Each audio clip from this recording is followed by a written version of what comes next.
This is the 2019 BMW 7 Series. More specifically, it's the long wheelbase 740LE. It is an amazing piece of machinery, but the problem is that in about a month's time from now, it's going to be the old model because the new 2020 7 Series is coming and it's a mid-life facelift model, and the changes are pretty extensive. The 7 Series obviously is the flagship BMW sedan. The luxury levels are beyond amazing. This specific car comes with a rear entertainment package that has 2 screens, it has a table for even doing your homework in case you forgot to.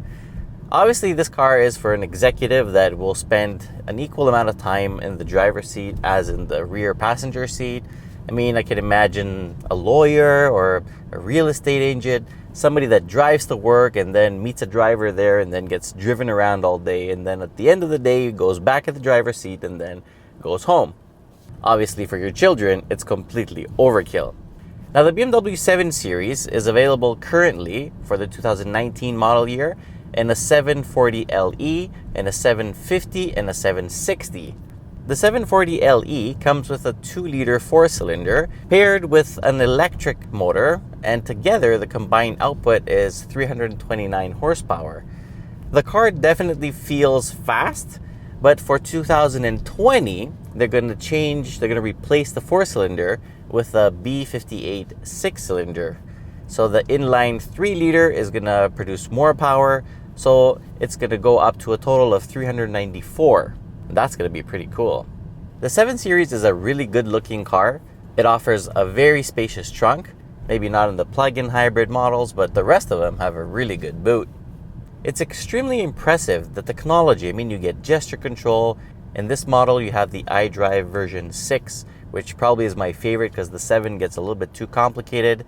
This one still has kind of analog instrument cluster, which is really digital, but it has the hardware frames, so it looks like analog.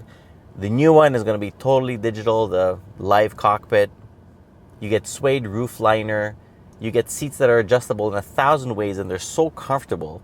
They're heated, they're cooled, they give you a massage. The car has fragrance, it has an ionizer, it has crazy ambient light that you can customize in so many different ways. The ride quality is seriously excellent. Especially in this hybrid when it can run on batteries, it's so quiet. There is a tiny little hint of road noise coming from the back rail arches, but guess what? That's one of the areas where BMW has done improvements for 2020. They've also included laminated side glass for the windows, so it's going to be even more quieter. That's crazy. Obviously, the good thing about being a BMW is that it's not that boring. Handling dynamically, it's not dreadful. Even though it's so big and heavy, it's actually pretty fun to drive. When you put it into sport, it stiffens up the suspension, and then it becomes kind of engaging to drive. Obviously, the size of it prohibits all kind of sportiness, but for what it is, it's still a Beamer. So let's put old versus new side by side and go through all the differences and talk about what to expect. There's going to be a new steering wheel that's going to include little lights for the new driving assistant elements. The new instrument cluster is now going to be the BMW Live Cockpit with the iDrive 7. That also includes improved gesture control. You'll now have the option to pick a really good Bowers & Wilkins Diamond 3D surround sound system. There's going to be new exclusive Napa leather with extended quilting, and the wireless charging tray is going to move from inside the armrest to right in front of the cup holders, which is exactly where it should have been in the first place. The rear seat entertainment system will have 2 10-inch touchscreen displays, and the software apparently is going to be updated as well. On the front side of the car, you're going to have slim headlights with standard LED lighting and optional laser light, just like the one in the X5.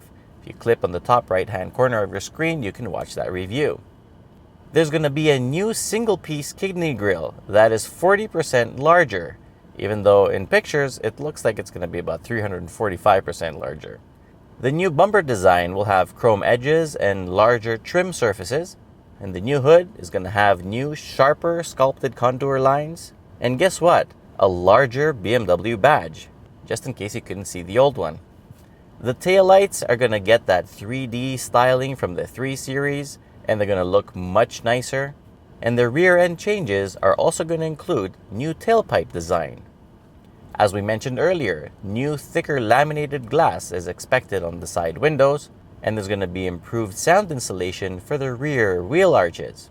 You're going to get new alloy designs, and the new front fenders are going to have a more upright design for the air breathers that are going to optimize airflow. All new engines available are going to comply with the Euro 6D temp exhaust emission standards, so they're going to be pretty good. The M760 Li xDrive will continue having a V12 engine. The new V8 engine will have now a maximum output of 80 more horsepower, so that's a total of 529, and that's for the BMW 750i xDrive. The plug-in hybrid model is now going to be called the 745e and LE, and as we said earlier, it's now going to have a 3-liter inline 6-cylinder engine instead of a 4-cylinder. The electric range is also going to be increased from about 30 kilometers to about 58. It goes without saying that we're still expecting the new 7 Series to drive like a charm, just like this one does, probably even better. The chassis dynamics, it's still going to be available with 2-axle air suspension that, on the X5 worked wonders. So overall, with a sharper design and, even that front grille that looks kind of ugly in the pictures, the X5, X7 especially came with that same grille, and in the pictures they were hideous, but then when we actually saw the real cars, they looked fine. I mean, it's definitely a look that grows on you, so I don't mind it at all, to be honest. I like it.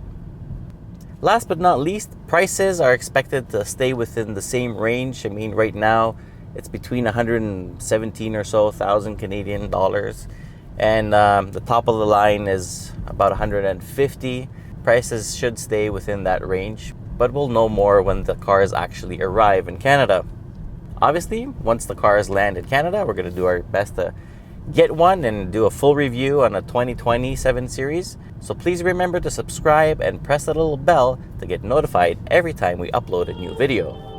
Stay tuned because Steve and I are going to be doing a few comparisons coming up. Some of them are going to be pretty fun. So, till next time, see you later. Perfect.